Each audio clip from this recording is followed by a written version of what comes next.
For those of you who don't know, the Wailer is widely known in the Hispanic community as La Llorona, otherwise known as the Crying Woman. There are many different versions to the story of her, but the most common one to quickly summarize. She was a woman who married a wealthy man. The man's family did not approve of her, but he married her anyway. They had kids. One day she found out he was having an affair with another woman. Heartbroken and depressed, she took her babies and ran to the river, in which she dumped both of them.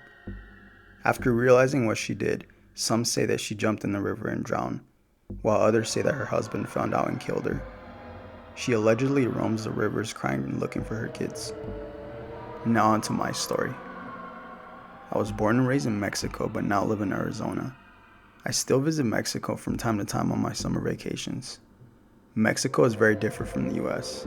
Less rules, so you can do more stuff and get away with it since the police don't care anyway.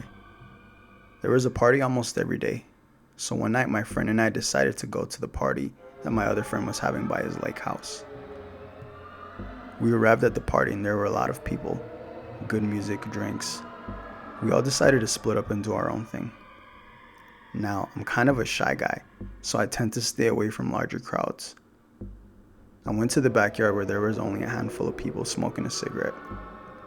In the far back area close to the river, there seemed to be a woman there lonely. Being the shy guy that I was, I decided to go for it anyway, so I approached myself and introduced. She seemed very shy also and not saying very much but hi, without even looking at me. It was awkward for a moment, but then she warmed up a bit and we continued our conversation. It felt a little uncomfortable and uneasy as she never looked at me when spoken in a very soft tone of voice where I can barely make out the words she was saying. "I'll be leaving soon, but I live down there. I can meet you at 2 a.m., she said. I was nervous but excited, so I agreed to meet her there. She then got up without saying another word and she disappeared into the dark woods. I ran quickly inside, thrilled to tell the guys that I was going to go hang out with a girl tonight. My friend Daniel, the guy who was hosting the party, asked me about her. "Where are you going to meet her?" he said. "Later on at 2 a.m. You know, the house by the river," I told him. Daniel pulled me aside and urged me not to go. "You go home, you stay there, you lock the door if possible, and do not stay alone," he demanded. Daniel has been known to be quite the prankster, so I laughed it off as a joke. It was about 1:30 a.m., so I told my friends that I was going to go meet her now. I began walking into the woods as I got a bad feeling of regret. I heard someone screaming from a distance, so it got me a little worried. But then again, it is Mexico. A lot of people are drunk around this time. The screams continued as it got closer to the river. Then about 20 yards from arriving, it stopped. I looked at my phone and it was about 1:55 a.m. and she still wasn't there, so I decided to sit and wait. It was now 1:58 and I finally saw her on the other side of the river about 100 feet away. I called her and she took notice. She signaled with her finger to come. I started making my way there when I heard stomping as though someone was running towards me.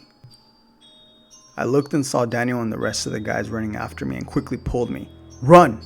We have to get out of here ASAP," he said. As I tried to take a quick glance to look, I saw her standing in the middle of the river. By the way, this was no shallow river. This river was about 20 feet deep and she was in the middle of there just fucking standing in it. I ran as fast as I could to catch up with the guys, and then I heard the most disturbing, blood-curdling scream I've never even heard in a movie before. We made it to the cars and we quickly left the place. That night, we saw some people in the village waiting for our arrival, and they asked us if we were okay. Someone told us that same scenario happened to another man 3 years ago, but the man was never found. My friend Daniel still to this day stands by his word that it indeed was the crying woman. I still have my doubts whether if it was really her or not, but it was absolutely something supernatural and not from this world.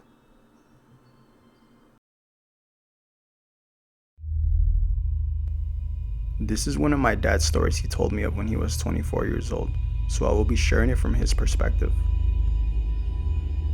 When I was 24, I worked as a delivery driver in my country, delivering merchandise to small shops and vendors. It was a two-man job, so it was me and my delivery partner Gerardo, who was about the same age as me. One summer morning, we were sent out for a delivery that called for a 3-day trip to our destination. Gerardo and I packed our belongings and made our way out. It wasn't uncommon to find other delivery drivers on the road. In fact, we knew a lot of them. It was now day 2 of our 3-day trip, and we were tired, so we decided to find a good spot to pass by our evening. It was close to 90 degrees, so we were lucky enough to find a small pond in a remote area. We went out for a swim, and coincidentally, we were greeted by some of our delivery colleagues who happened to be there also. We saw 4 of them and another guy just sitting there by the shore. We had so much fun enjoying ourselves that we lost track of time as it was soon getting dark. We all swam back to shore and started to dry off as we needed to make our way back to the route. It was 6 of us total, Gerardo, myself, and the 4 others who met us there. "Where's your other partner?" I asked. "What do you mean? I thought that guy was with you guys," he replied. As soon as he finished replying, we hear something rustling behind the bushes. At this point, we're all frightened and on the defensive and ready to fight whatever was there. For some reason, I looked across the pond and saw the same guy from earlier. No face expression. Didn't say a word, just stood there. "Are you okay?" I asked. No reply, not even an acknowledgement to the question. We were clearly not getting anywhere, so we left and got back on the road. It was now nighttime and dark, and it was also my turn to drive. It was about 4 in the morning now, and we drove by another small body of water, about 100 miles away from the last pond we were at earlier. I spot something in the road about 50 yards down. As I got closer and realized it was the same guy from the pond earlier, I felt my guts twisting in fear as I picked up speed in hopes of avoiding him. I looked in the rearview mirror and did not see anything there. At about 7 in the morning, we made it to a small village, so we stopped by for some breakfast and talked to a villager for a bit. We told him what happened, and he said, "Bad things happen on that road. There are many reports of people gone missing, car accidents, people seeing weird creatures, random misfortunes. It has been known to have been a cursed road, or so they say." Gerardo and I decided to take a different road on our way back. This specific thing, or man, was weird looking. It was very hairy and thin, unusually hairy for a human being, but still had features of a man. And that's all I gotta say.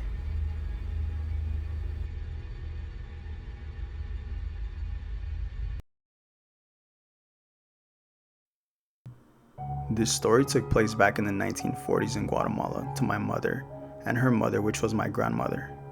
Keep in mind, back in those days there were no technology at all, especially in small rural villages that they lived in. It was Holy Week, so my grandma was taking my mom, who was 5 years old at the time, to church. On this specific night, it was around 11 p.m. when they had just left home and began their long walk to church in the middle of the dark. It was very dark, barely some fire torches here and there to provide some lighting. Not many people out, so I guess you can say it was a bit dangerous to be out. But that didn't matter because Holy Week was mandatory. They passed a small parking lot and were greeted by a security guard who was on duty there. He looked at my mom a bit odd. They finally arrived at church and it was about 12 a.m. as Mass had just begun. My mom was obviously a young and impatient 5-year-old at the time, so she was walking around church in the back staying distracted while my grandma was praying. Someone claimed to have seen my young mother in a trance-like state and just took a step out of church for a minute. Before you know it, my mom was nowhere to be found. When someone alerted my grandma, she screamed and rushed outside desperately looking for my mom. It was close to 2 a.m. now and they had been looking for her for a good while until someone came in the middle of the fog holding on to my mom. It was the security guard from earlier. My grandma ran crying, carried her, grateful that she was okay. "Thank you so much. I don't know how I can ever repay you, sir. Where did you find her?" my grandma asked. "Ma'am, there's something I need to tell you," he said. "Your daughter was almost taken from you, permanently. I was standing in my post when I saw a tall woman close to 8 feet tall, wearing a white dress, long hair, and head shaped like a horse, just floating, taking her by the hand. If I didn't step in and take your baby, she would be gone," he said. As to what that thing was, nobody knows for sure, but according to my grandma, other villagers had also seen it before. I'm just glad nothing happened to my mother, or I wouldn't be here telling you this story.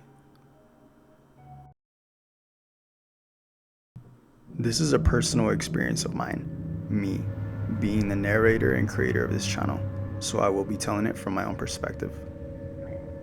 February 2020, around Valentine's Day I think. My partner and I have a friend who lives about an hour drive across the desert here in Southern California in the Victorville area. On one particular night, we decided to pay him a visit. It was about 10 p.m. when we decided to drive there. You should also know that on our way there and back, we drove past by a Native American museum or Native American burial ground, which was on the way there.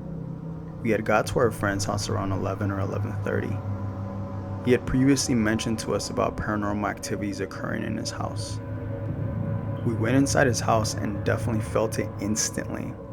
I got the sensation of getting sick out of nowhere. I mean sick, as in I have the flu. Accompanied by feelings of odd energies in the house and it being abnormally cold in there. Anyways, this is where the real story begins. It was about 1 a.m. when we decided to make the drive back across a dark, deserted desert. I remember we were at or nearing the Native American burial ground / museum. What happened next caught me by surprise as it happened so fast I could not register it in real time. My partner who was driving starts shaking and said, "Babe, babe, babe." As I picked up my head and looked at the road, I saw a large black wolf type creature. "Don't stop, hit it," I kept repeating. This was no ordinary wolf. This thing was about 10 feet long from nose to tail and about shoulder height with our car. It was fucking massive. From the second I glanced at it, it appeared to have a melted face, or so it looked that way, with red eyes. And just as quick as it appeared, it disappeared back into the pitch black desert. My partner, in clear panic and fear, just said, "Babe, what was that?" "Just keep calm, we both saw it. Relax, focus on the road, and we'll talk about it when we get home," I said. I mean, it couldn't have been a wolf. Number one, wolves don't live on this side of California, or at least I don't think they do. Two, as if wolves weren't rare enough, this was a black wolf. And three, it's physically impossible for a wolf to grow that big. It was very clear to me and to her that we just witnessed a skinwalker. No wonder there are so many RIP crosses on the roadside posts. I'm certain that it crosses the road in order for someone to swerve and crash. As for my girlfriend and I, I'm not sure if it was an attachment that followed us from our friend's house, or if it was something to do with those native grounds. Call me crazy, but I do plan on returning one night with a camera to see if I can catch anything on film. I will keep you guys posted.